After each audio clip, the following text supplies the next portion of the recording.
That was sweet. All right, thank you guys for helping. All right, so just kind of a heads up where we're at on the schedule. A week from today is our first exam. Woohoo! Yay!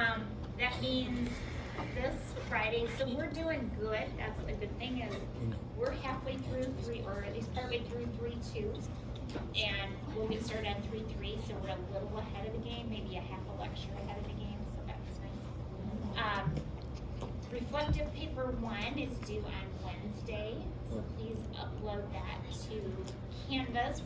Are there questions about that paper? Questions about that, what that looks like? I believe that everyone is in web assign. If you are not in web assign, we need to talk. I just figured out I had a student that is in a different class that came the weekend after classes started, and I was sure we had talked about it and it got missed, so I just figured that out yesterday. So I'm like, I'm trying to double check class list, but please make sure you're doing homework. And I typically pull grades the day of an exam, so I'll pull grades out of web assign, but you know what your grade is every day where you're at. So I don't really have to do that, but I do because I put it in Canvas. So questions about the reflective paper? It's not a don't say, question 1, answer 1, whatever. It's not a question answer. You need to answer the questions in a paragraph format. Okay? A paper that looks at how you are thinking. I want to know what you are thinking. That's what's important. Make sure you include scripture. If you don't know how to do that, I'd love to chat with you about that. All right, so let's jump into. So any questions about the schedule? Hasn't really changed. Do you guys know where to find the schedule? Does anybody know where the schedule would be hiding in Canvas? Say it again. Sorry, it's under the syllabus tab. And under the syllabus tab is the syllabus and the lecture schedule and a couple other things that are helpful dates. So I just want to make sure you're. So this is where we're at. We were just talking about standard deviation at the end of class. I was just helping a student that's actually not in this class. She's in the evening class. A lot of nursing students have to take the evening class, and they only meet once a week. So it's a little trickier because you meet once a week. It's for 3 hours. A lot of these people, like she has a job. She works several days a week. So, she's an adult. It's been a while since she did math. And she said, there's all these variables and symbols, and it's just driving me crazy. Okay? I know that's something that can trip everybody up. That's why I keep going over some of them. Okay? So, remember, this is where you can find me for help. She's from the other class and found me for help. So, X bar is the mean. Mean of the sample. Mu is the mean of the population.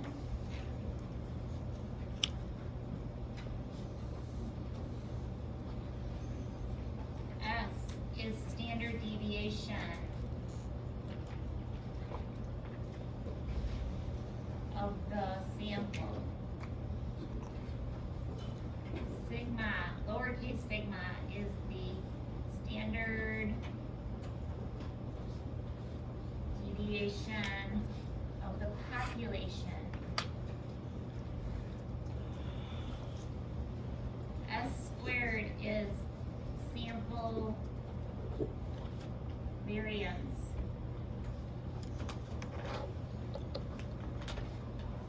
Sigma squared is population variance.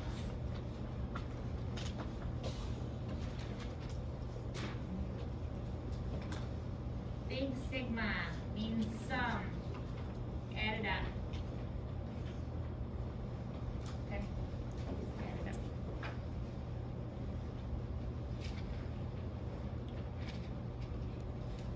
And I am happy for you to use Excel or your calculator to do this calculation.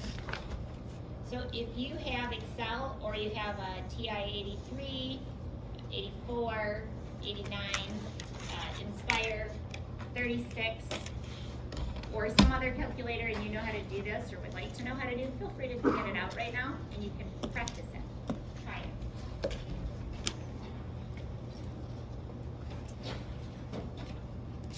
I'm going to put it in Excel. Excel is a beautiful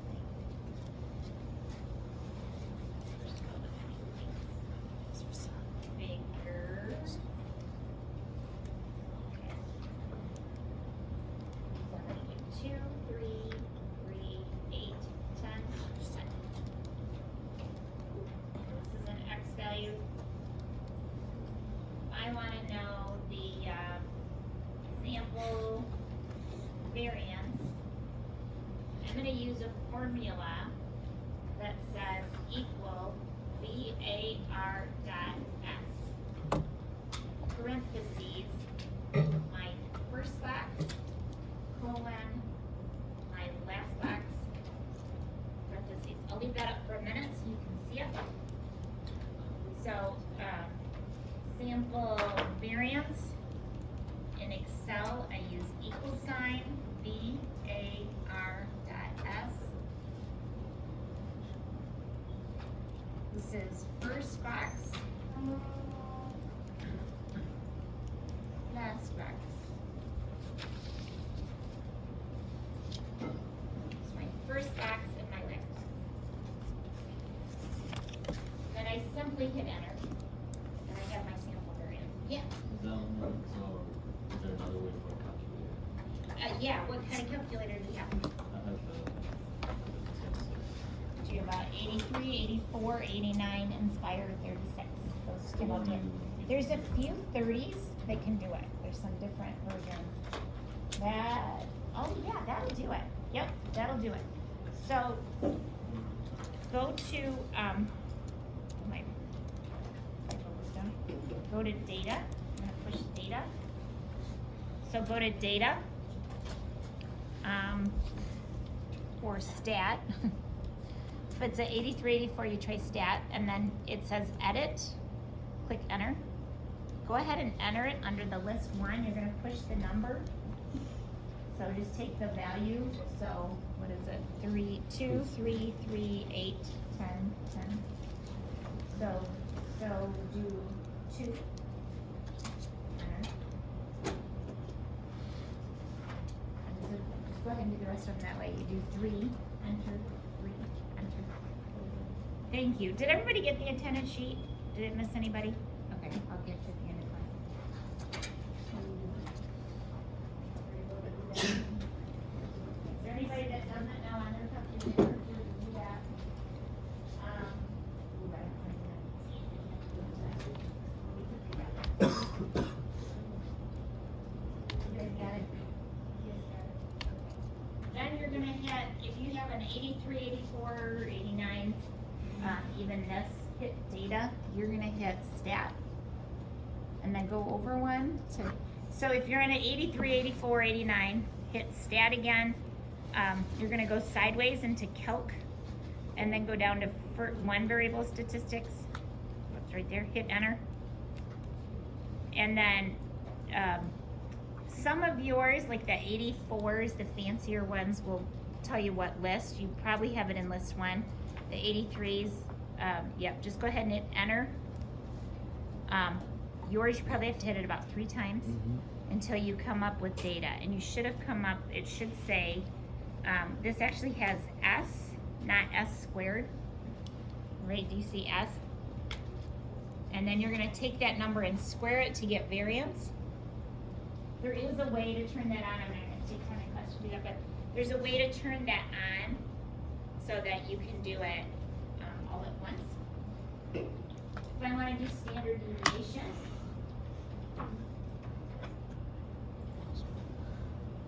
put the word sample there so that we remember it's sample.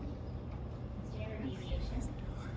I'm gonna do equal STDEV dot S, parentheses, same thing, first box to last box. Whoops, it didn't like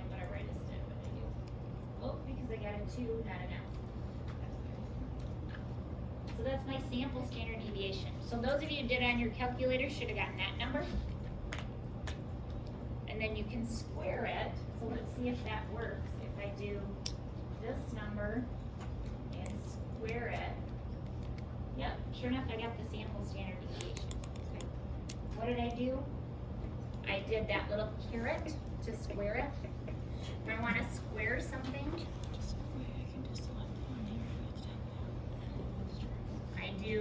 I just did the box, whatever box I wanted, put the caret and squared, that'll square it.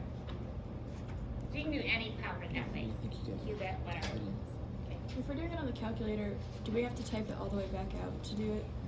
I would do like 3 or 4 decimal places. Again, there is a way, there is a way on the calculator to find that and get it turned on. Does yours have it or no? No. There's a place to go turn that on and,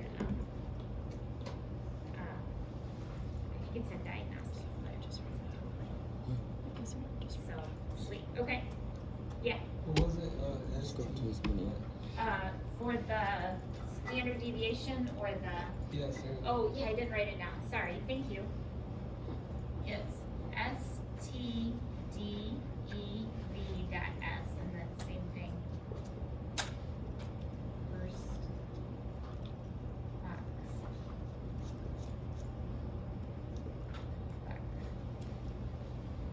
Good, yeah. Remember the equal sign says, hey, we're doing Excel, we're doing math here. I need to do some number crunching. That's what it's. Now, what you'll see in the PowerPoints is how to do it manually, right? And for fun, let's try it. Let's try it next time. So we're gonna do, let's see, I need to do the mean. So, let's see, make that big for a second, there we go. I need the average, I only wanna go down to box 7, I don't wanna go to 10. So this is my mean. And I'm gonna do X minus X bar. So X minus X bar. Oops, I didn't mean to get that thing. So this is equal to the mean. Oops, not the mean. I want this value minus the mean. Remember that I hit equals, not minus. So I did this value minus the mean. This is where I've got to do this thing where I make the formula not change because I want it to refer to the same formula every time. Make sure that it did it, A3, yep. So that's my X minus X bar. Space it in just so you can see it better. And then I'm going to take this value and square it.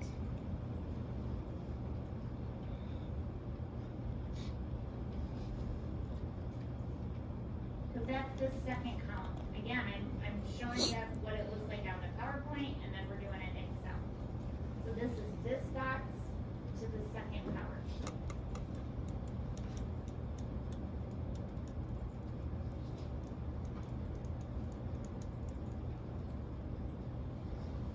And I need to sum that up. The 16, 9, 9. So I took this number and I squared it. So my header says whatever this is, and then the whole thing squared. And then I'm going to add this up.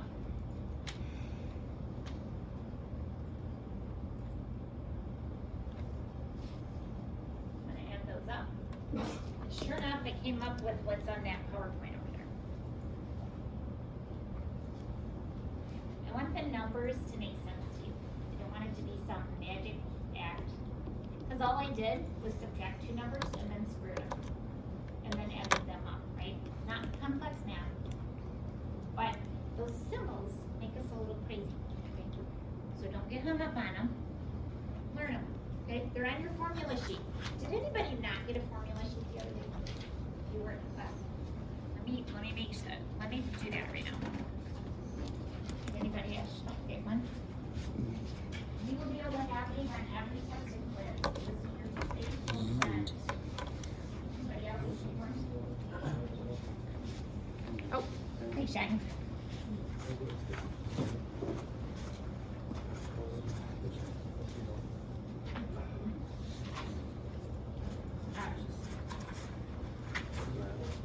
So if you looked at your formula sheet, can you hand that back to that kiddo?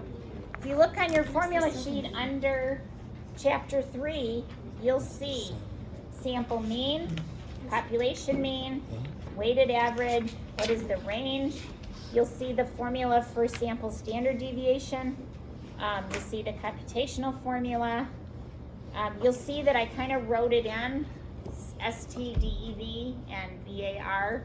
I left off the S and P because it depends on which one you're doing. But you can write those in. You can write those in on your paper. That's okay, on your formula sheet. It defines sample variance, population variance, and then there's some formulas you don't know what they are yet. We'll get there. That was a fancy move. So I may as well keep writing here. So, population, standard deviation, STDEV.P, same thing. Population variance is VAR.P.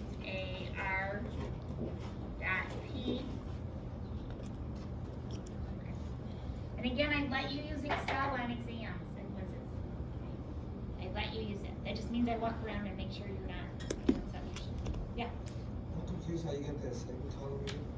The one with the negative 4? Yeah. Okay. What I did is it's literally x, so this is my x value, the 2, minus x bar. Well, what is x bar? X bar is the mean. Okay. Another word for that is x bar. So I did 2 minus 6, I did 3 minus 6, 3 minus 6, 8 minus 6, 10 minus 6, 10 minus 6.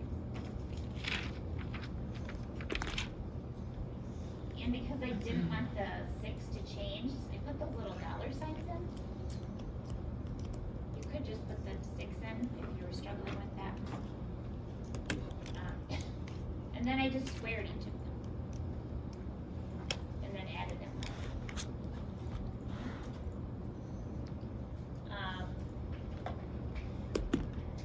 All right. Oh, they did mean, we did mean on Excel or on your calculator. And then I did this formula, I need to finish. So the formula for sample variances, I did this top part, remember I did x minus x bar, squared each one, added it up, that's why I got the 70. And then I'm gonna divide by n minus 1. What is n? What is n? Number of values. Number of values, thank you. That's a very important one. I'm gonna put it at the top. Number of values. So then I'm gonna divide by n minus 1 because this is a sample. And so I'm always a little less sure of myself if it's the whole population. So I'm gonna do 70 divided by 5 is 14. Let's pop this up for a second. Let's smush this so you can still see.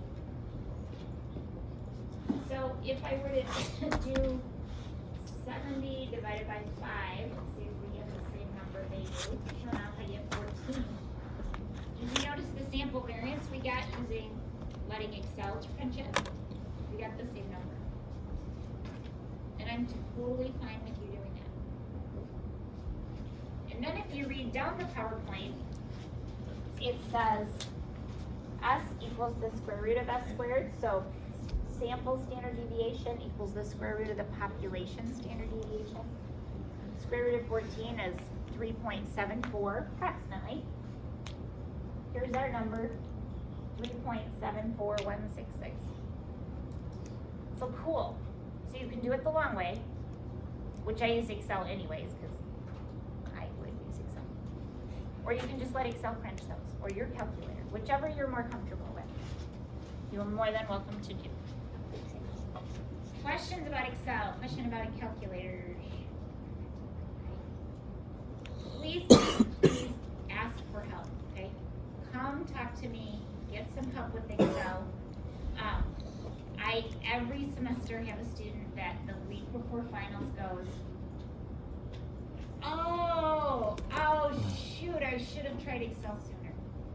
Like, literally, they didn't believe me that Excel is a beautiful thing. It is a beautiful thing. I had someone in awe this morning, as I copied and pasted. It magically, she's like, you've got it, you know, and it's somebody my age, she has kids in high school and in college. And she was blown away by this wonderful tool. So don't let time pass. Take advantage of it now so you can use it all semester. Because we will. We'll do this all semester. Okay? All right. Any questions about that? These are all right. So sometimes generally it's a sample. Okay. Hopefully a random sample or sample taken appropriately. Sometimes we do the entire population. That's when somebody has money and time, right? To go, like every 10 years we do a census, we go talk to everyone and they pay a lot of money. So population mean, population variance, population standard deviation, okay? You guys already know that. The biggest thing, if you were to use the long formula, you divide by n. If you're doing the population, you divide by n minus 1 if you're doing the sample. The only difference, right? That's what this slide says. Another phrase that you need to get comfortable with is an estimate for something. So, when we do a census, we actually know what the data is. Okay, in theory, we talk to everyone. Okay, that doesn't really happen, right? There's people hiding under bridges that don't want to, or incognito living where nobody, you know, they don't want anybody to find them. Okay, that's reality. But when we do a census, supposedly we talk to everybody and we get data on everybody. When we do a sample, it's what's called an unbiased estimate for sigma. So, standard deviation, sample standard deviation, is an unbiased estimate of the real standard deviation. Just like X bar is an estimate of mu, right? X bar means I took a sample and found the average. Mu says I talked to everybody and I asked them how much gas they used this week and I calculated it based on everyone. This is an estimate of this. This is an estimate of this. This is an estimate of this, right? The sample is an estimate of the full population, what is really happening. Just don't let that word throw you. All right, coefficient of variation. This is something we use very briefly. There are homework questions about it. It's an important concept, but I don't really ever test you on it. Okay? But you need to know what it is. Just use the formula. It's a way to take the magnitude out of the system. Am I weighing hummingbirds or am I weighing elephants? Right? A standard deviation of hummingbirds might look like a tiny little number because it has the same units as the hummingbird's weight, right? Which is tiny, ounces or grams. The weight of the elephant we probably get in kilograms. It's going to look much bigger. But how do I compare if the weights of hummingbirds are more spread out or the weights of elephants are more spread out? Well, I can do a calculation that turns it into a percentage, and then I can compare. Okay? So that's what this calculation is for. Again, we don't use it a lot. S, you know what all these symbols are. So CB is coefficient of variation. S is sample standard deviation. X bar is sample mean. I take a ratio of those two, multiply times 100, voila, I have a percentage. Kind of an interesting. I'm going to go through this quickly, just so that we actually go through it, or that you actually get to see one. So here are all the cost of spinners. Spinners, that was a lovely phase of life. So you guys are probably almost too old to have really been impacted by spinners. So spinners, they have age kind at this little trading post, and calculate the sample standard or the population standard deviation and the population average, the population mean. Now, why is it a population, not a sample? Because they used all 8. The store has 8. And they used all 8, even though it's not very many, it was still all of them. So that's population, not sample. So my population standard deviation is 22 cents. The mean is $2.14. I do a comparison of those. That said what I just said a minute ago. I do a comparison of those, and then I multiply times 100%. So it's 10.28%. I could, at this same trading post, I could do it with their bags of chips. I could do it with their candy bars. I could do it with their fishing lures. I could look at, I don't know, some other fun camping supply that, you know, they have multiples of. I could look at the variation, right? 10% is not all that much. So their spinners are all kind of the same, right? They're all kind of the same anyway. But maybe their fishing lures, you know, there's the super cheap ones you buy for your 5-year-old, and then there's the like fancy one that the 45-year-old guy buys, right? That might be important marketing information. Do we have enough variety, or do we have too much? Am I overwhelming the customer, or am I getting it just right? Sometimes I think that's why I like Sam's and Costco, because there's one type of oatmeal, and there's 2 types of peanut butter. It's good. I just go grab stuff and go. It's all good. So it's the spread of the data. And sure enough, it says it carries a small selection and they're priced similarly. So here is something we're skipping. I think I took this out of the homework. If I didn't, hopefully I copied the right class when I did it. I need to look at this Chebyshev theorem. We are skipping this, so don't worry. We come back to this. We come back to something similar to this later and do a whole bunch with it. And I find that students get confused now by it. We don't really do much with it. So that's why I just kind of skip it and come back to it. All right, so more on averages and variation, okay? Percentiles and box and whisker plots. Box and whisker plots, okay? Literally, we're gonna do some drawing, okay? It's my kind of drawing, boxes. Rulers are just fine, okay? As long as I can have a ruler, I'm good. Percentile, what does percentile mean? I know that there is a particular nursing exam that just requires that you're in a certain percentile, like that you're above the 60th percentile or above the 70th percentile. It doesn't say you have to get a certain score. It's not like the ACT where you had to have a 25 or whatever it is. It is, how do you compare to everybody else? So percentiles is how you compare. Some of you were super tall when you were 5, okay? I can look around and maybe even guess who the super tall people were. And you were way taller than the other 5-year-olds in your kindergarten class. And, you know, your mom would have said, yeah, he's 90th percentile for height, because he's way up there. Maybe you were little. Maybe you were that little short person that all of a sudden grew, or maybe you're still short. Maybe you're still just one of those small women that just isn't very tall, okay? I'm 5'5" now, but when I was in kindergarten, I was so little. I was just short and little. I was like 15th percentile, so I was little, okay? So that's where we're going today, is percentiles and the box and whisker plots. Here is actually cool air coming on here. That is phenomenal. After us dying last week. Okay. So we're going to talk about percentile, and we use something like this. Sorry, throwing my markers around. I thought I had another one. I threw somewhere else.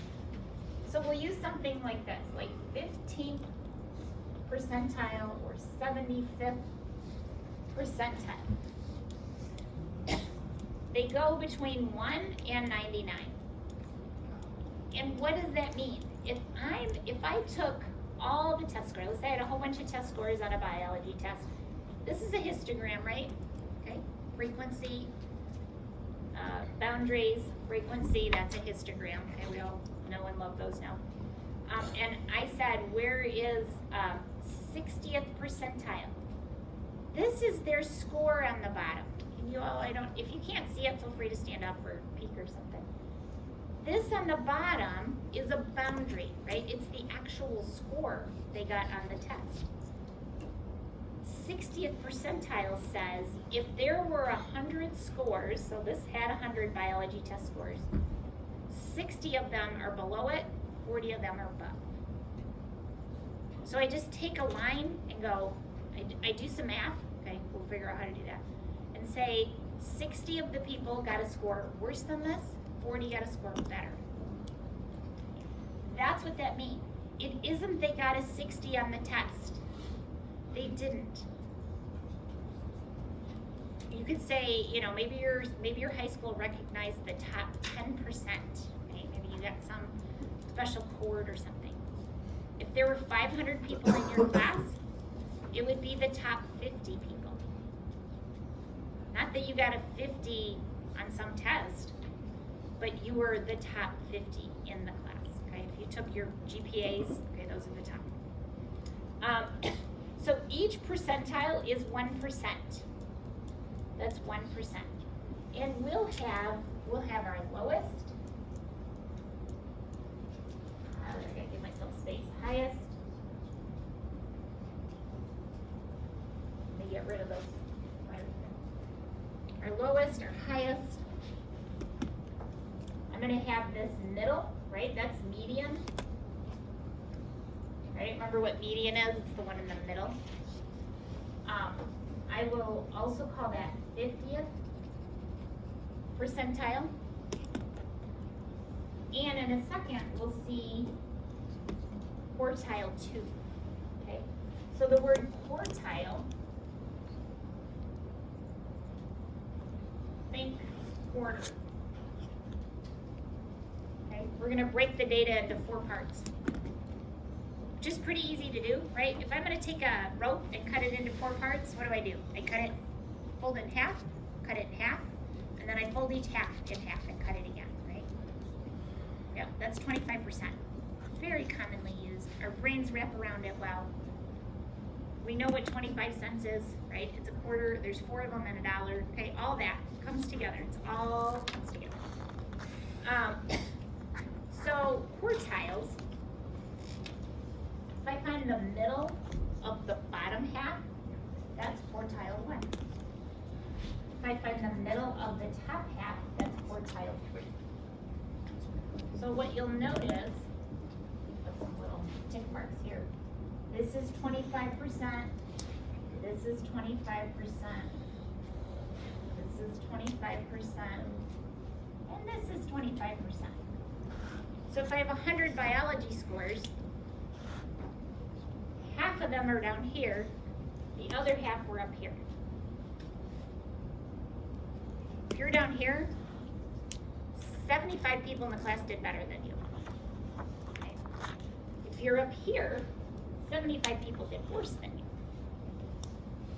The hardest part to wrap your mind around is, this is how many people, not what your score was, but how many people did better or worse, or taller or smaller, or bigger, or have a, you know, we could put values on brightness of shirts, have a brighter shirt or have a duller shirt or whatever. I mean, you can do that, right? You can quantify things. We can quantify lighting. We can say it's brighter, it's, you know, we can do all that. So how do we do quartiles? I take the data and I order it from smallest to largest. Oh, I hear Excel calling my name, right? If I have a list of numbers, let Excel put them in order for you. Okay, it'll simplify your life. Find the median. So I find the middle. Okay. So first of all, I put it in order, then I find the middle, right? Just like that rope, I fold it in half. So I found the middle. Then I find quartile 1. That's the middle of the bottom half. And then quartile 3 is the middle of the top half. So I have, this is called the 5-number summary. So I have my lowest, quartile 1, quartile 2, quartile 3, quartile, or the highest. How do I really do it? I do smallest to largest, so I define my lowest and my highest. Then I do my median. Let me put some numbers out here. So I first find my lowest and my highest by putting it in order. And then I find my middle of everything. And then I find my middle of the bottom half and my middle of the top half. And honestly, steps 3 and 4 I can do in either order, but it seems logical to me. How we doing? Do an example, please. Okay. There's something called the inner quartile range. And I guarantee someone will email me and go, what's this inner quartile range? Well, A, read the book. B, read the PowerPoints. C, Google it. Okay. So this is called the inner quartile range.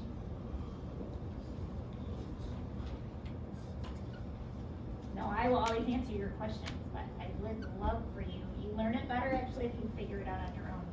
And it's Q3 minus Q1.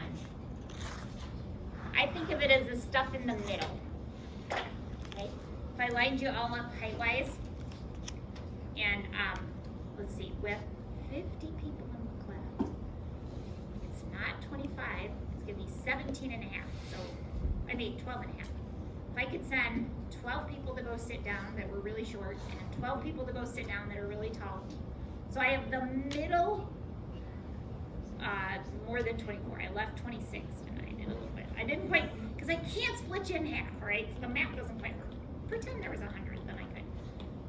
The middle 25 or 26 people, right?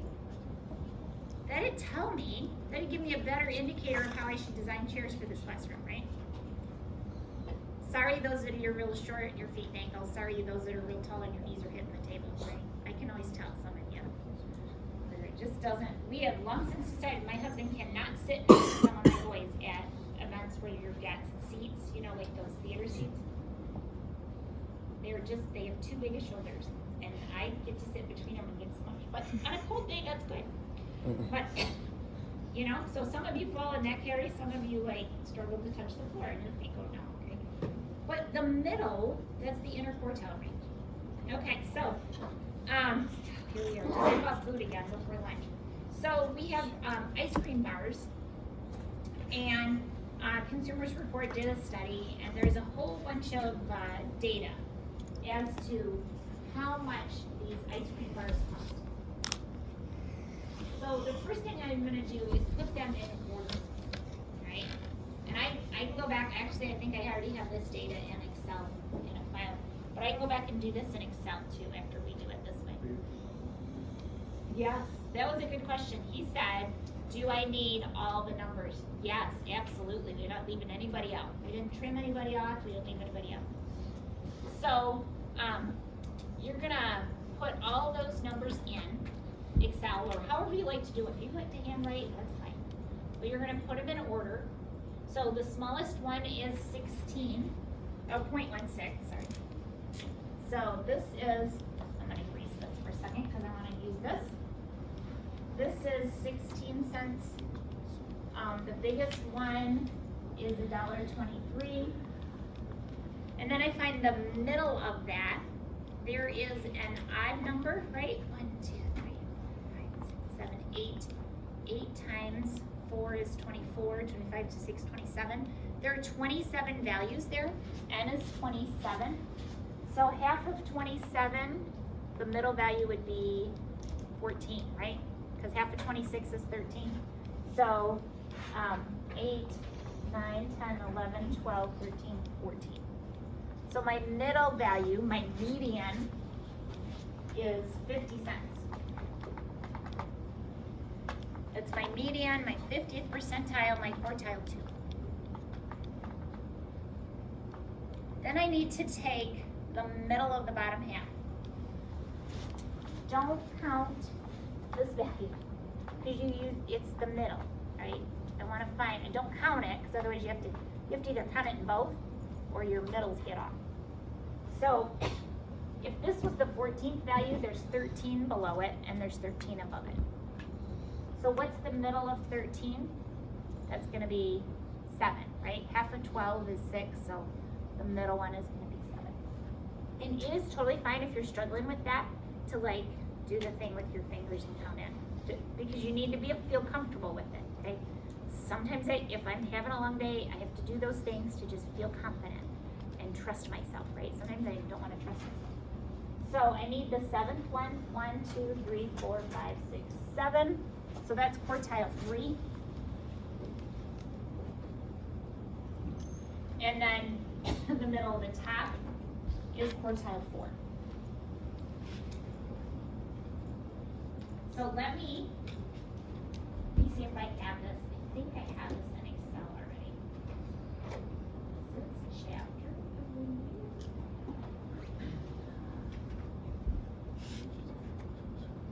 This one? I don't know. This might be a particular. No. Oh, what's that? No. Usually I say from PowerPoint.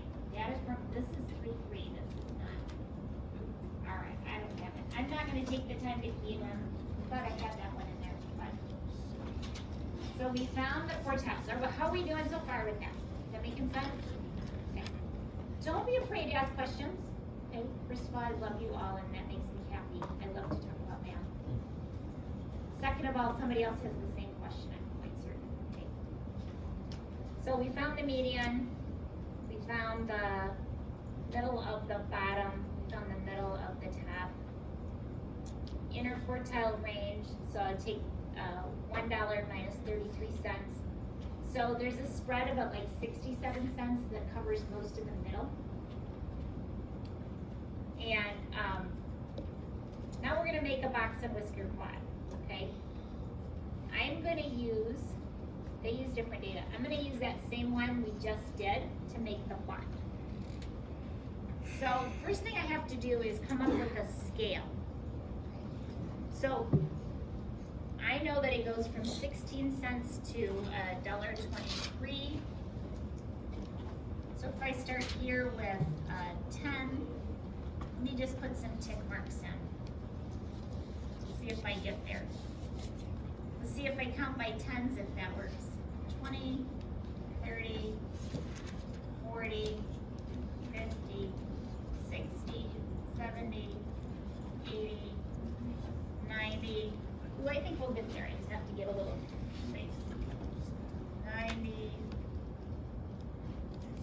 that gonna be $1, $1.10, $1.20? We're gonna be pushing it, but we'll get there. So my lowest value is at 16 cents.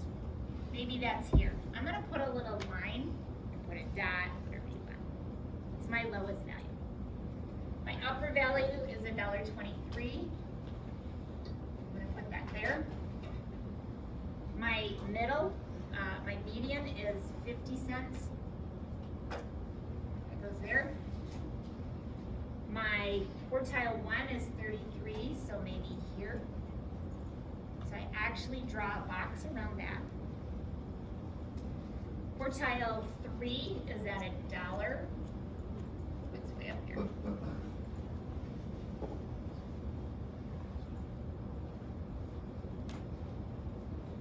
That is a box and whisker quad. There are the same number of values here, here, here, and here, okay? What does this tell me? If I have the same number of ice cream bars in this box as this box, these are more grouped together. These are more grouped together. The more expensive ice cream bars are spread out. So it's a matter of, again, how many. These have all the same number of values.